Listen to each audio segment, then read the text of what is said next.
Биттен чыгардыңбы өзүңүз? Üçlü printer технологиясы içinde bir kança. Инструменттерин кайерден мисалы колдо немелер?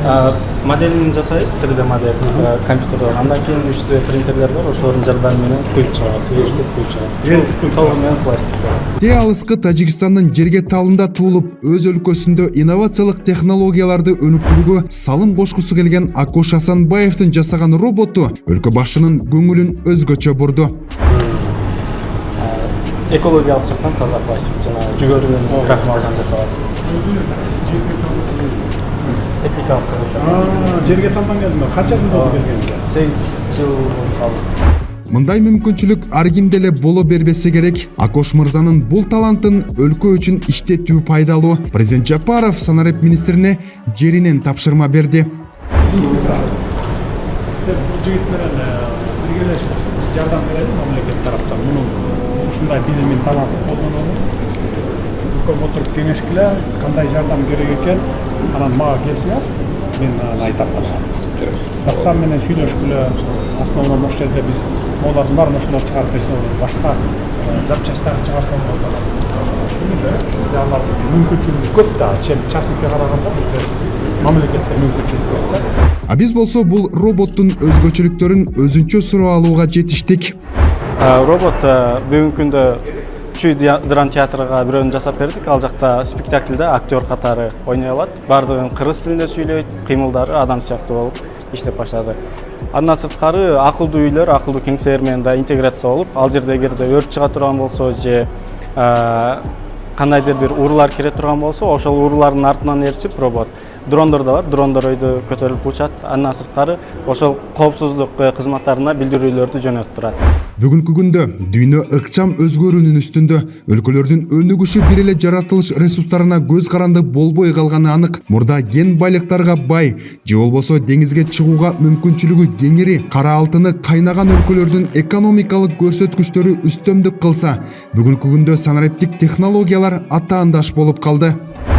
Башкача айтканда, билим жана технологияны ар кандай жаратылыш ресурсу менен атаандаш ала турган ресурс катары колдонуу жөндөмдүүлүгү алдыңкы планга чыкты.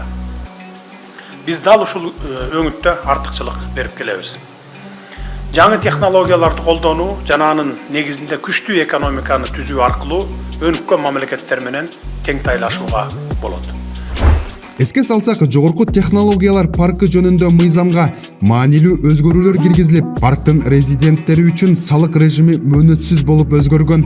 Ал эми аянты 14 000 чарчы метр болгон IT Hub 1500 жумушчу орунга ылайыкталган. Креативдүү мейкиндикти курууга жана жабдууга жумшалган жалпы инвестициянын көлөмү 2 миллиард сомду түзөт. Булардын баары мамлекеттин ички инвесторлорго болгон камкордугунун натыйжасы экенин жана бул борборду кеңейтүү ниети бар экенин Бабанов мырза билдирди. Чоң 90 000 квадрат курулат, бул жерде 21 000, ошондо 110 000 квадрат арчтагы ошол жерде неме IT центр курулат да, IT центр чоң IT. Өмүрбек Токтогулович, эми дагы бир суроого жооп бербесеңиз болбойт. Жана президентибиз баса белгилеп айтып өтпөдү. Баягы кирешелерди легалдаштыруу боюнча деги эле башка ишкерлерге бул кандай стимул болот, жеке өзүңүз үчүн бул эл аралык практикада ушундай колдонулганбы? Сиздин ой пикириңиз? Президент болсо ошо легалдашуу жөнүндө ошо дайыма айтып келе атпайбы? Бул бирден бир элге жетишип аткан президенттин мындайча айтканда чоң тилеги да, мени уккула депчи. Кандай тыйыныңар барбы? Коркпой салгыла деген сөз да булчу. Эми бизнесте бардык көпчүлүк бизнесмендердики бардыгы легалдуу. Бирок алар бизнеске ушундай Кыргызстанга салганга, эме салганда коркушчу да. Себеп дегенде бирөө тартып алат, алып коет депчи. Адан тышкары жана укук коргоо органдары келип, бул каяктан тыйының, анын каяктан тыйының, бул кайсы имират пайда болду, кандай пайда болду дегенде президент бул тараптуу баардык укук коргоо органдарынын жетекчилерине, баардык тармактуу өзгөчө ошо инвестиция кылам деген биздин кыргыз жарандарга ошолорго тиешелүү айтып атат. Кыргызстанда учурдагы инвестициялык климат жөнүндө пикириңиз? Учурдагы инвестиция климат жөнүндө мен айткым келет, эми болсо бул мамлекеттин башчысына байлануу да. Мисалы бүгүнкү күндө Садыр Нуркожоевич баарын ачык айкын айтып, колдойм, мен жоопкерчиликти алам, мен силерге кепилдик берем деп атат. Бул чоң баардык бизнесменге чоң кепилдик. Мындай кепилдик болбосо бүгүнкүдөй IT Hub да курулбайт болчу да. азыр көрүп атпайсызбы, азыр банктар да өнүгүп атат, баардыгы өнүгүп атат. Бул мындайча карасаңыз мына тегеректин баары батырлар салынып атат. Бул асмандан түшкөн эч нерсе жок да. Бул болсо бирден бир ошо биздин мамлекетти жетектеген Садыр Нуркожоевичтин жана анын командасынын бүгүнкү күндө жасап аткан ишинин ийгиликтери.